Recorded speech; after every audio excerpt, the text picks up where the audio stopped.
Turn the pages, let the darkness bleed. Words ignite everything I need.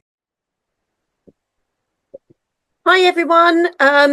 Hope you all had a fantastic summer. Um, Mine was okay. As you can probably see from the not very nice cold sore that I've got on my face, I've had a pretty lousy week, unfortunately, because I've had an absolutely awful cold and flu virus. So apologies if my voice does at any point go a little bit croaky. I'm going to endeavour not to have any coughing fits, but I can't promise anything. Unfortunately, this bug is has really knocked me out a bit. So my reading over the summer. Now I had full intentions of reading loads and loads and loads of books over the summer. Did that work? No, I'm afraid it didn't. Unfortunately, due to some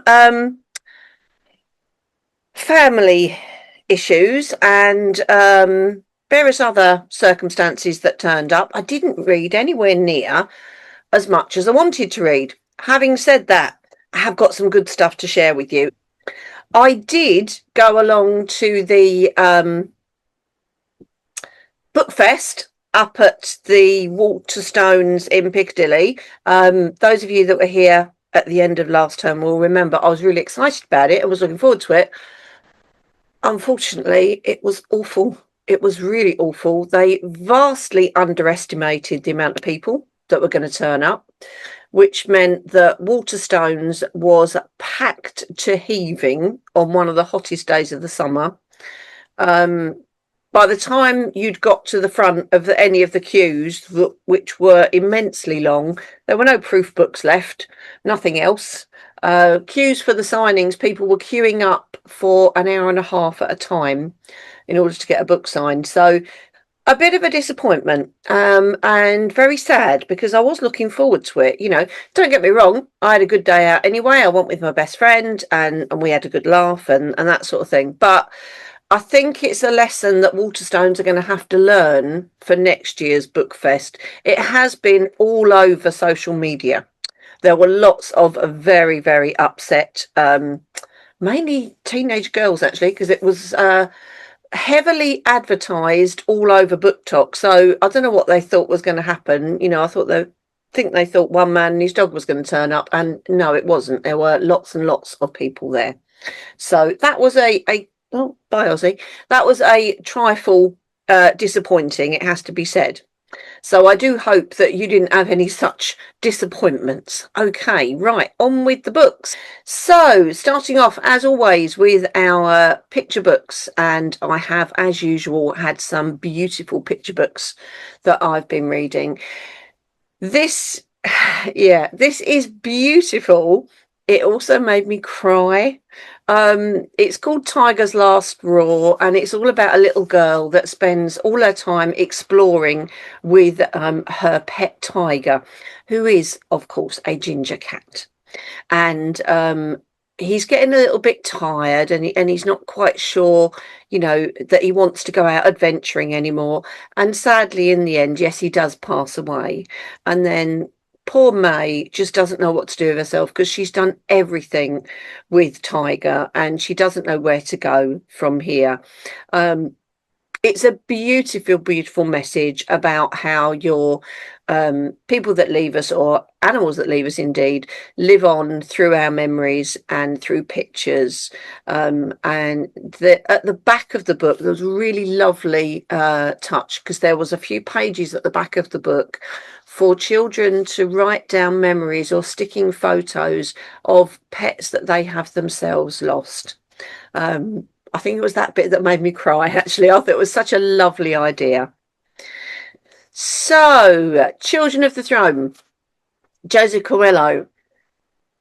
Again, this is very much like his previous picture book, and it is very much an ecological story. It's about loving nature and protecting nature. Absolutely beautiful, beautiful books. I liked it, and I do like it because it's Jose Coelho, and I like all of his stuff. I'm not certain that this is going to be as popular with the children it's meant for as it is with adults. It just seemed a little bit too worthy for me, dare I say. And the granddaughter, I'm afraid, was not impressed. She has very particular tastes, and it just didn't strike the right light for her. The Great Henna Party is joyful, it's colourful, it's a great glimpse into another culture. And it's all about Noor, whose cousin is getting married, and they are throwing her cousin a henna party. And they have to decide when they have their henna, apparently the night before, it's usually a hidden picture of somebody that they love. But the problem is with Noor is she doesn't know who to put on her hands because she loves everybody. It's beautiful. It's so warm and interesting. I really did enjoy this one. Yeah, Mama's Special Wonton Soup. Again, very evocative. It's very touching.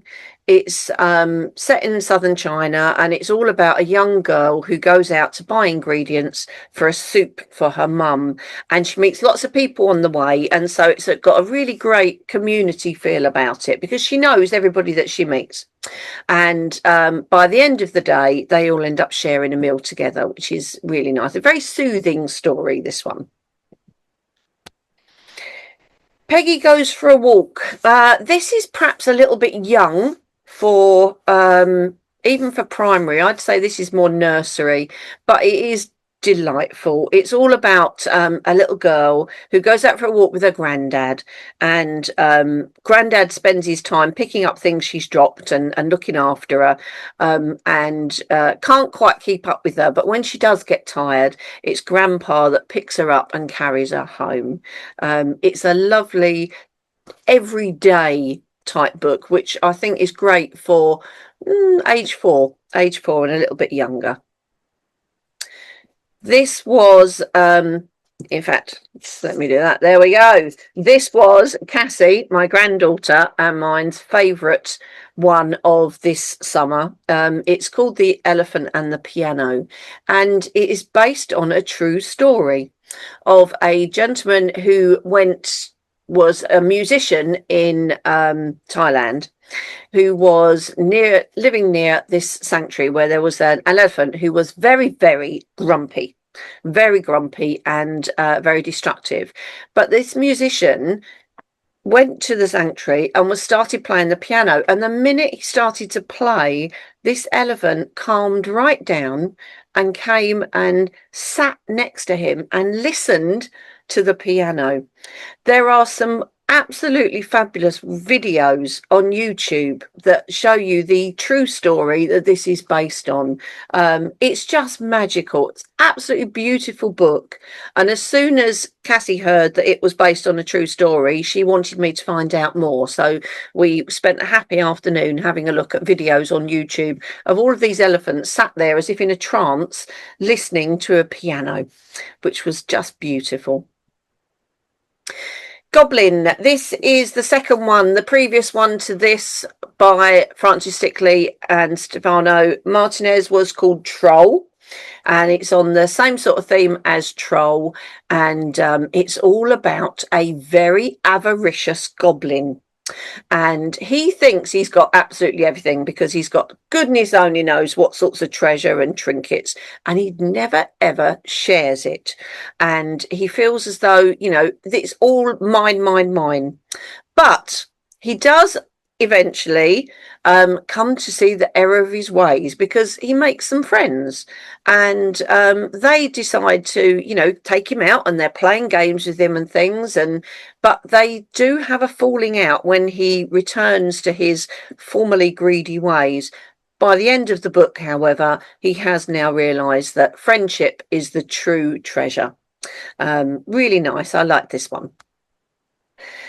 Little Bad Wolf is very funny, very, very funny. This is all about the early lives of classic fairy tale characters, and this is the first one in a series. This is about the big bad wolf, who contrary to popular belief, hasn't always been bad, but it was Little Red who stole his special cloak, and in fact he was the one that was hard done by. And Little Red was the true villain of the piece.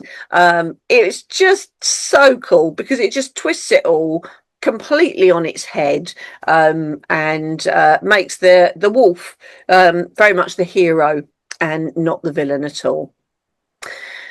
Whoosh is the third in a new quartet from Sam Usher, which features Boy and Grandad, and I've very much enjoyed the previous few. And again, this is just as lovely. They're real flights of fancy books because they're about the relationship between a boy and his granddad and the imaginary adventures they have.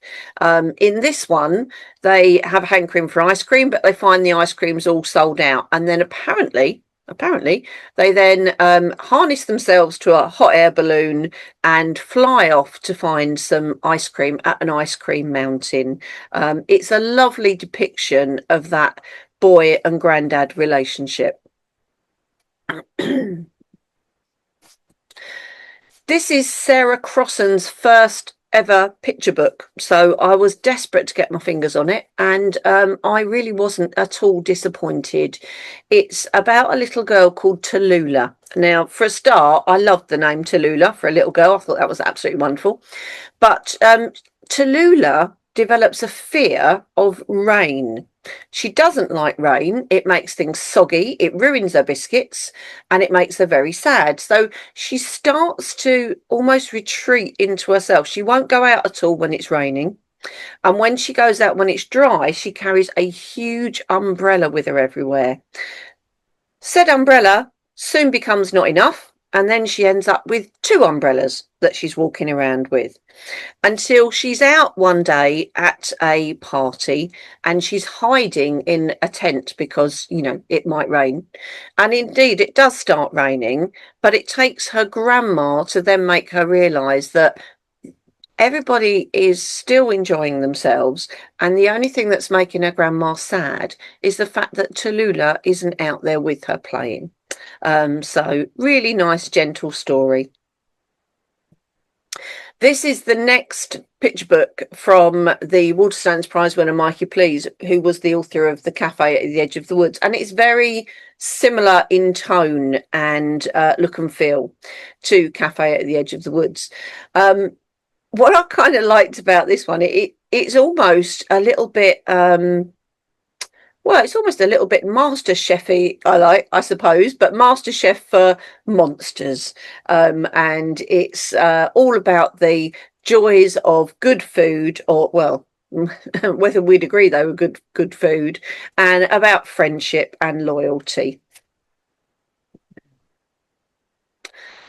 Yeah, talk about a dream pairing. This is Hansel and Gretel as retold by Stephen King with illustrations by Maurice Sendak.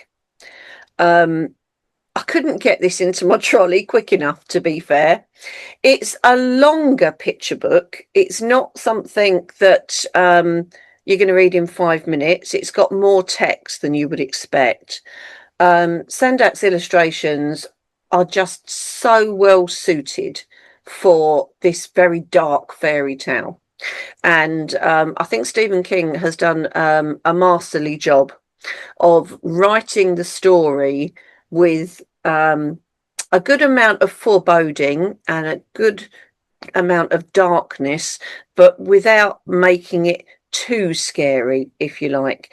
It would be a perfect gift for anybody who is into Stephen King or Maurice Sendak, but it's also a lovely gift for, as I say, for that slightly older child who is quite happy to be a tiny little bit scared, to feel a little frisson as they're reading their picture book.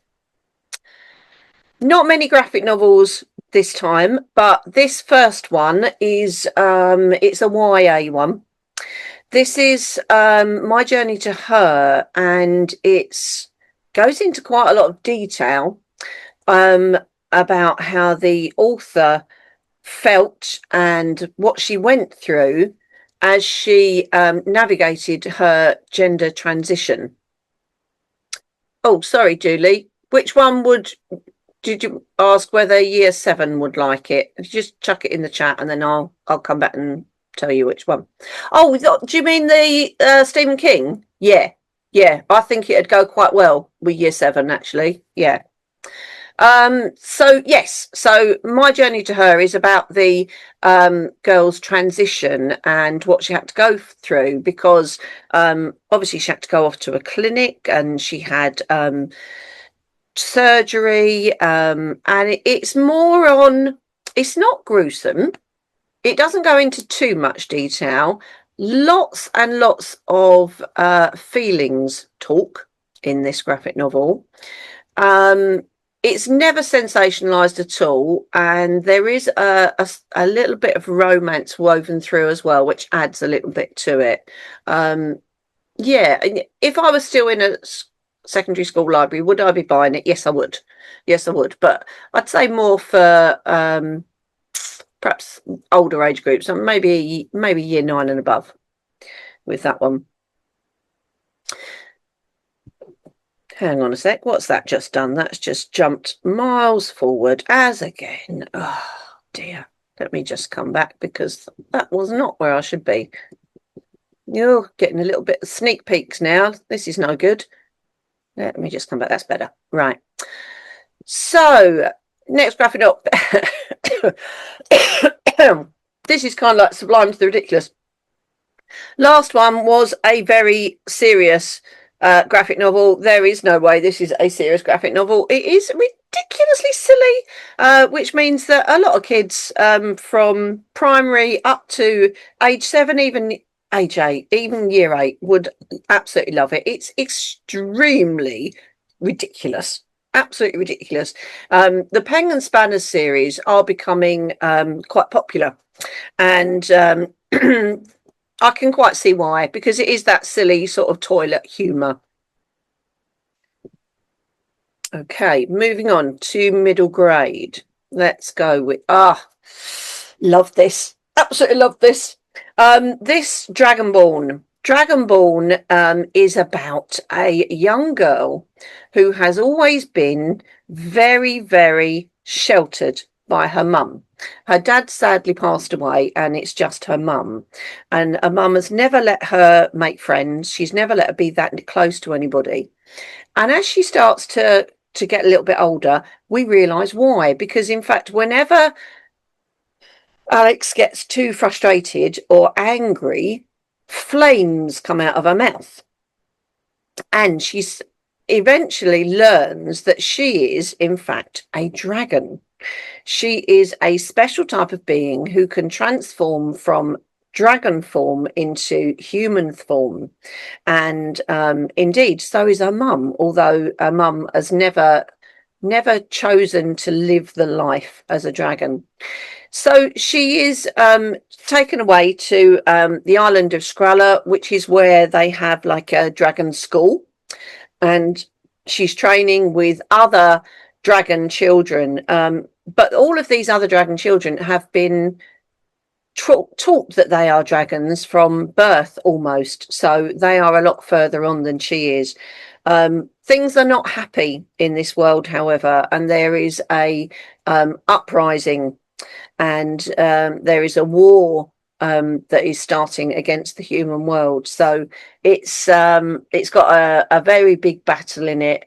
But this struck me as the start of what can be a really good series. I'm looking forward to seeing what happens in the next one. Land of the Last Wildcat. This is about a young girl whose mum is a scientist, and mum is so dedicated to her job that unfortunately she is neglecting her daughter somewhat. And what she doesn't know is actually her mum is working on a secret project to save a cat that has long been believed to be mythical, called the Kuri.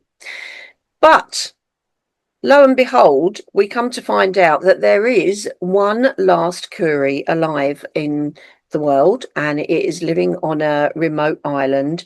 And Puffin is the only one who knows, and she's the only one who can actually save this cat from extinction, because we have a wonderful baddie in the evil Professor Smout, who wants to capture the Curie and steal the magic that it has. Really good adventure story with some family relationships thrown in.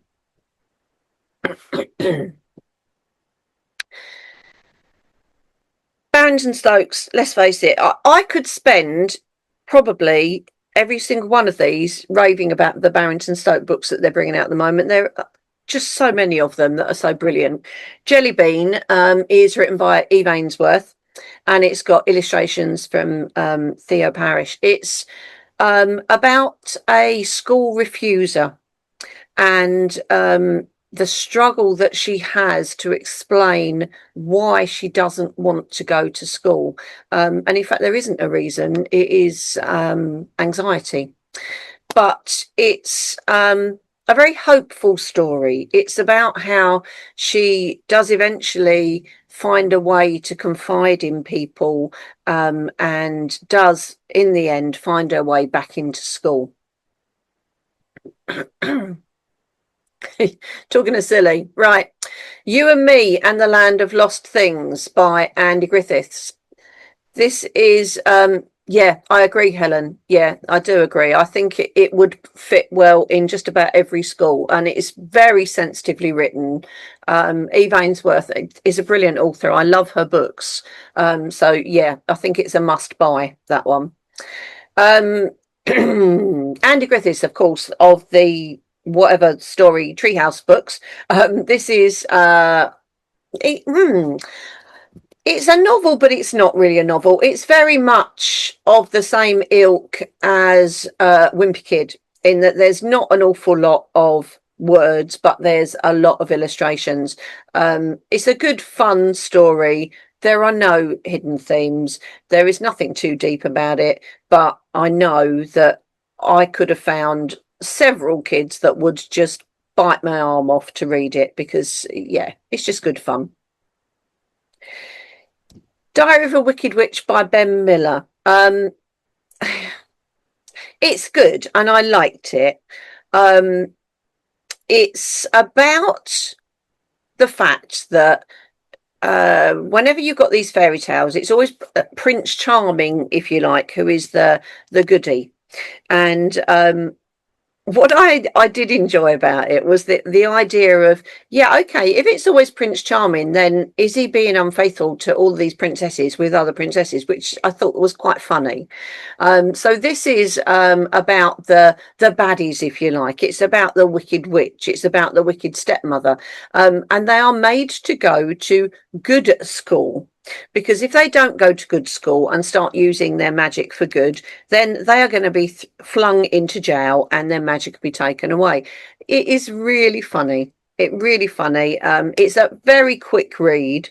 I did have to put the picture that's over to the right hand side as well, because that is the front cover underneath the slipcase. And I've got to say, I was so impressed with that. It's a thing of beauty, the cover image. I really like that.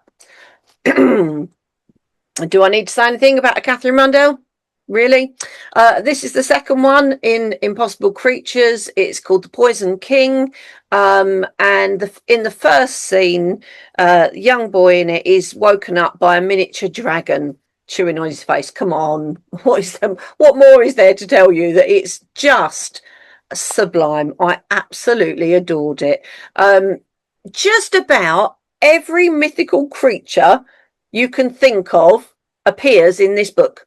There's a harpy, there are obviously dragons, there's a sphinx, oh goodness only knows what other type of mythical creatures that are in it. It was a greedy read for me, because I just didn't stop reading it. I started reading it and carried on straight away, because it was just fabulous and I absolutely loved it.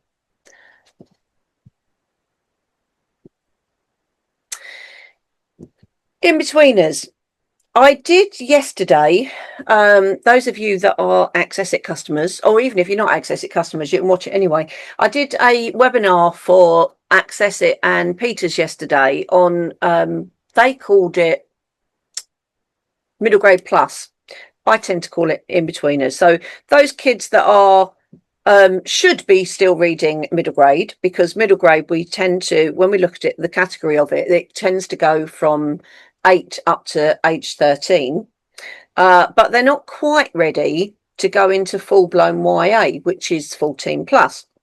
And so once they put it up, please do have a look. Feel free. I did a whole load of recommendations for just that particular category of children. And these are a few of the ones that I recommended there. Wolf Siren is a take on Red Riding Hood. Yes, so my second Red Riding Hood book of the summer, but it's very lyrical, almost poetic, I felt. Red has a relationship and an affinity with wolves, and she's drawn to the woods around her village, which are in fact banned. People are not allowed to go into the woods because the wolves are thought to be so dangerous. But this is where her grandmother disappeared many years ago. Well, we come to find that her grandmother didn't actually disappear. Her grandmother simply returned to her other form as a wolf. And so, and Red has this same ability to transform into a wolf, which she had never known before. And it's about a community living in fear. It's about sticking up for what you believe in, and unity. Yeah, really enjoyed it. Gloom, Gloom is very, very scary, but it's got a slow building, foreboding scariness to it. Gwen has had to move to an island with her younger siblings and her dad after the death of her mum. And the island is connected to the mainland by a thin strip of land that at high tide is completely covered over, so they get completely cut off. Her dad then takes a job on the mainland, and he employs a babysitter to look after her and her younger siblings, called Esme.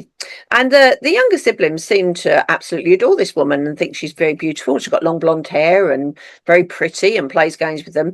But Gwen doesn't trust her. And we'd soon come to realise that people should listen to Gwen a bit more often, because in fact Esme is not your average babysitter, and is in fact an ancient being of evil. It's really cool. Really enjoyed it. It's about feeling the fear and doing it anyway, and protecting your family, and also about the fact that we ought to listen to young people a bit more, I think. This is the second one in the Night House Files from Dan Smith. I did review the first one a while ago, and that scared the life out of me. This one, not so much, but it's more of an uneasy fear. This one is about a young lady who, her best friend sees lights over the town, and in fact these lights are kind of hovering over people, and a countdown begins, but nobody knows what this countdown is to, apart from Tara. Tara is the one that is looking into it, and she finds out that there have been children disappearing on this same night every 40 years, and we're getting close to the night when they do disappear. And in fact, she does try very hard to tell the adults about it, but of course no one believes her. And in the end, sadly, these young people actually go out to a lake, and they are taken off somewhere, we know not where. It's a good UFO alien story. And again, I'm looking forward to seeing what the next one Dan comes up with. This YA of Flame and Fury, this was unusual. I loved it. It was just such good fun. It's about phoenix racing, so change from dragons. It's about an island where people look after phoenixes, but they race them as well. Now, naturally, phoenixes get very, very hot. So there is a real element of danger about sitting on the back of one. It's a real mystery story as well, because there is something dark stirring beneath all of this phoenix racing, and there are some experiments going on which Kel finds out about, and she has to fight very hard to protect the phoenix that she is particularly attached to, and that is indeed not quite her pet. You couldn't call it her pet because it's a very much a wild animal, but it's very fast paced, fast moving, and I don't think it's going to be a standalone. I think there is a real room for a follow up to it.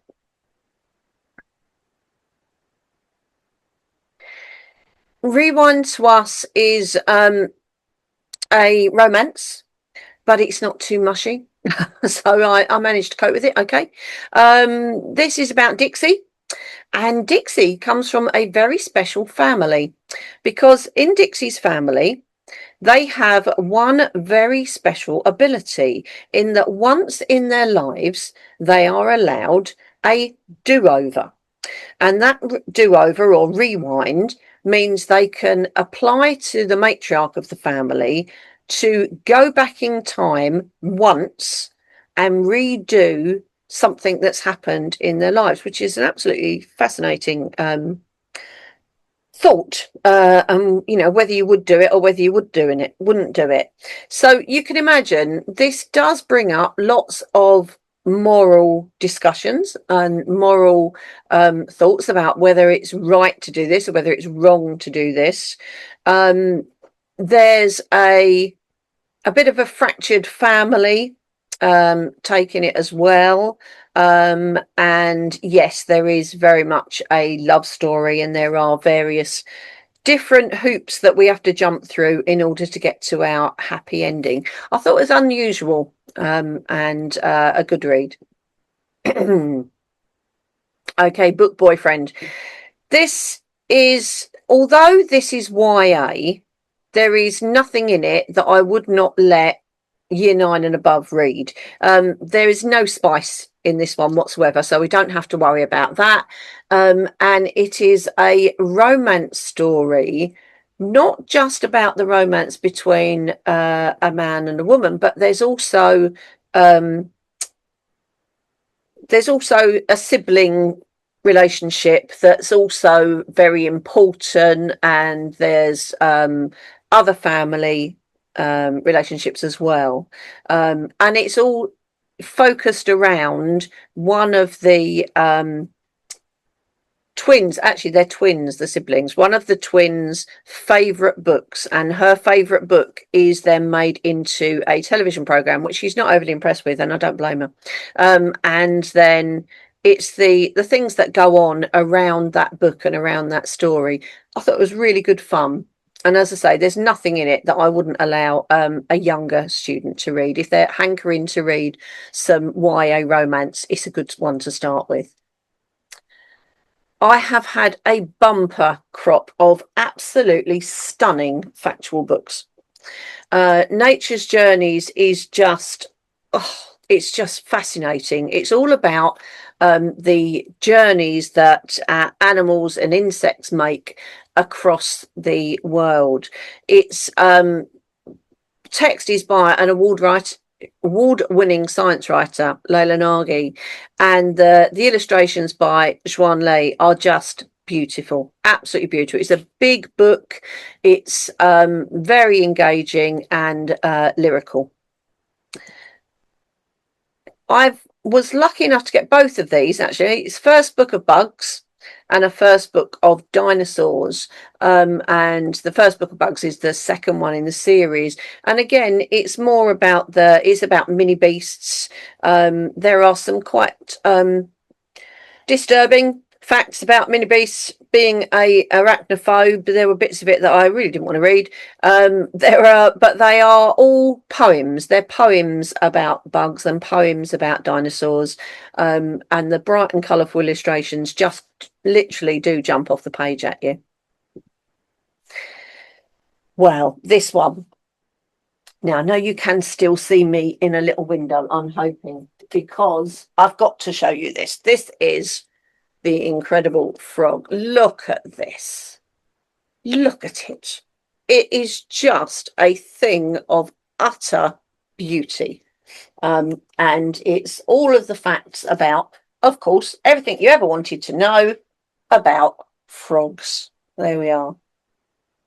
It is just the most amazing gift book I've ever seen in all my life. And some, yeah, absolutely fascinating facts. Again, some ones that I wasn't too keen on learning about. You know, it's a rather big spider picture there, but it is absolutely stunning. Yeah, can't recommend that one enough.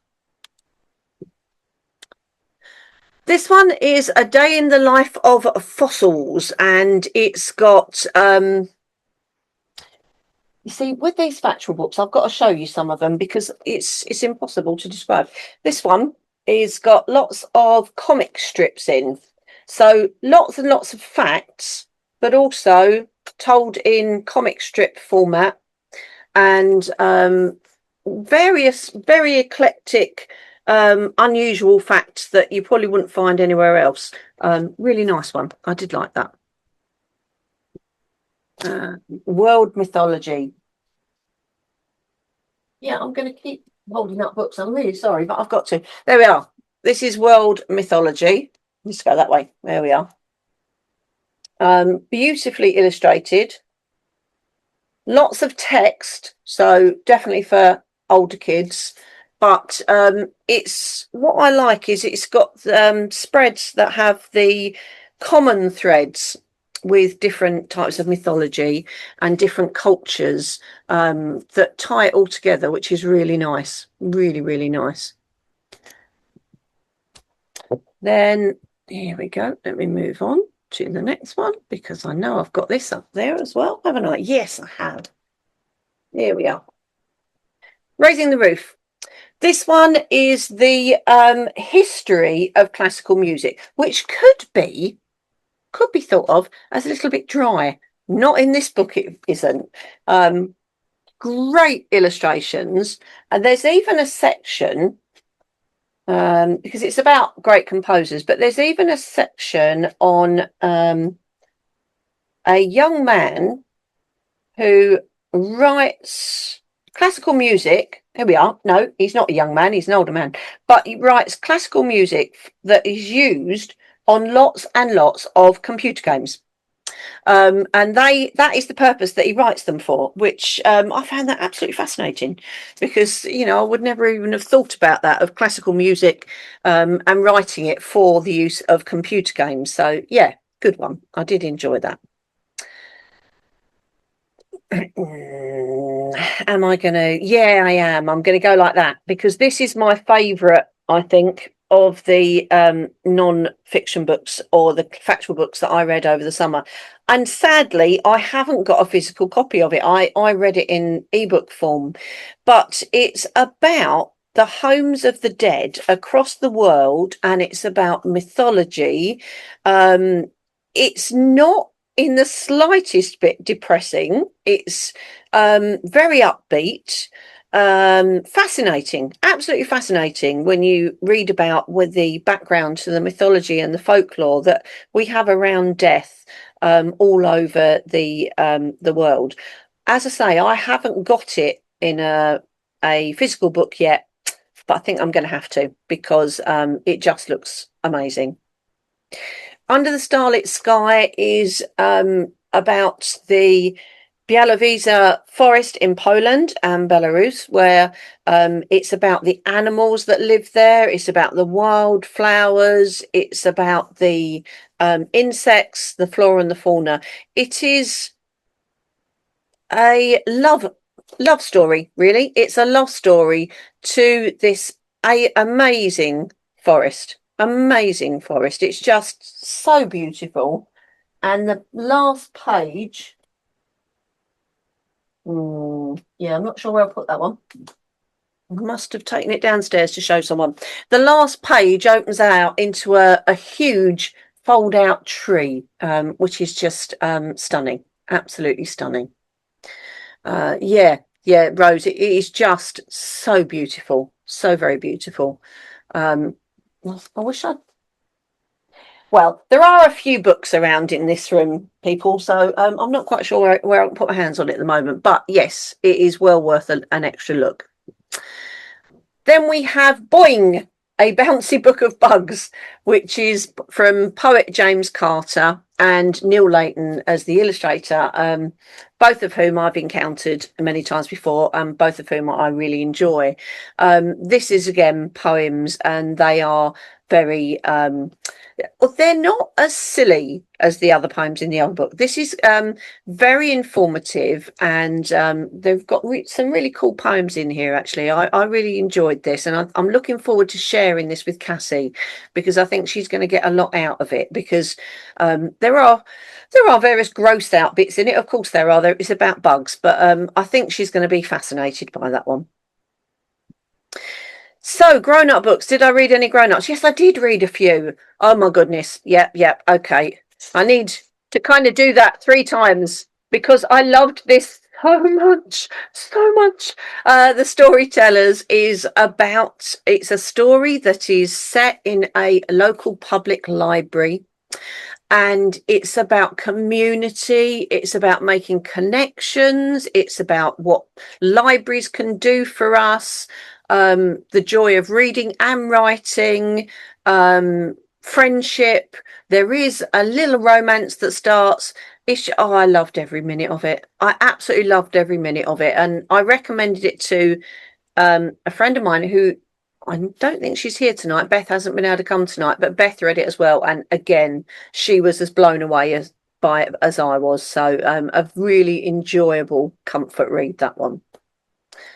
And then you need to read it, Julie. You need to read it. I tell you, it was just like a hug in a book. It was just amazing. Then we have Bee's Book Wagon, which again, reading on a theme. There you go. Which is all about a young girl who goes to live with her parents because she has loses a job. Oh, excellent, Dawn. And did you enjoy it? Dawn also read it. And did you love it, Dawn? Don't tell me if you didn't love it, because I'll be upset. The Bee's Book Wagon, she goes off and she starts up a mobile library in a lorry. It's a really cozy, small village feel story. There's a romance in there, but that's not the main thing. It's about finding yourself, believing in yourself. And of course, there's lots of lovely books in it, and book clubs and all sorts. It is a good fun read.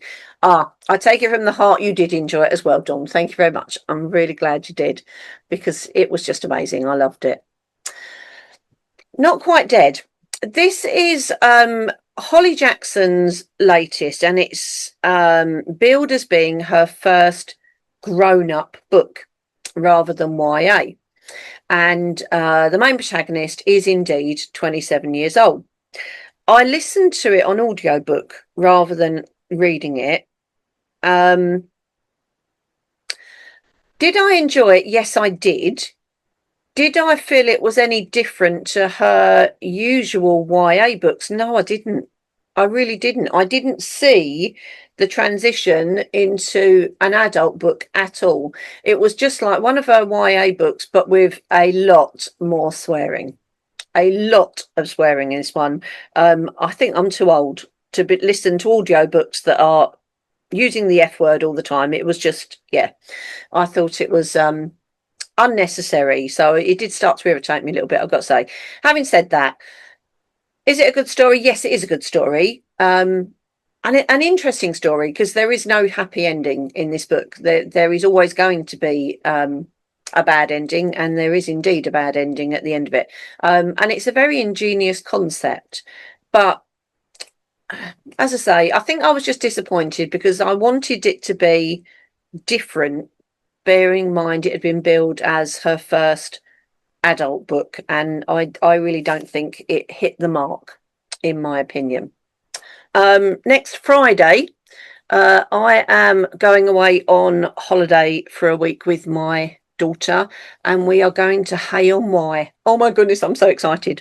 As many of you will probably know, there are at least, I think it's nearly 30 bookshops in Hay on Wye, in a tiny little village. So I am taking an empty case. I've never been, Julie. I have never been to Hay yet. This is my first time, so I am beyond excited. I'm taking very few clothes and a very big case, because I'm kind of trying to, I kind of said that I might limit myself to buying 3 books a day. But whether I'll stick to that, don't know. Not so sure. So I'm hoping I'll come back with lots of new things that I can read and talk to you about. I've got a heck of a lot of reading to do before the next one. Just to give you a little sneak peek, guys, if I go like that, you can see the pile that is next to me. Yeah. And yes, indeed, sneak peek down on the floor. The Christmas books have started to arrive. So there will, of course, be a Christmas evening when nearer my favourite time of year, which, as we all know, is Christmas. And I've already got, I think there's 8 Christmas books there already. So I'm a bit excited. Never mind. I know it's only September, but, you know, there you go. It's been a hard couple of weeks. I need something to cheer me up. So yes, I agree. Deborah's saying 3 books per shop will be more realistic. Yeah, probably. Probably. I'm kind of thinking if we only visit a few bookshops a day, then I might be able to keep it down a little bit.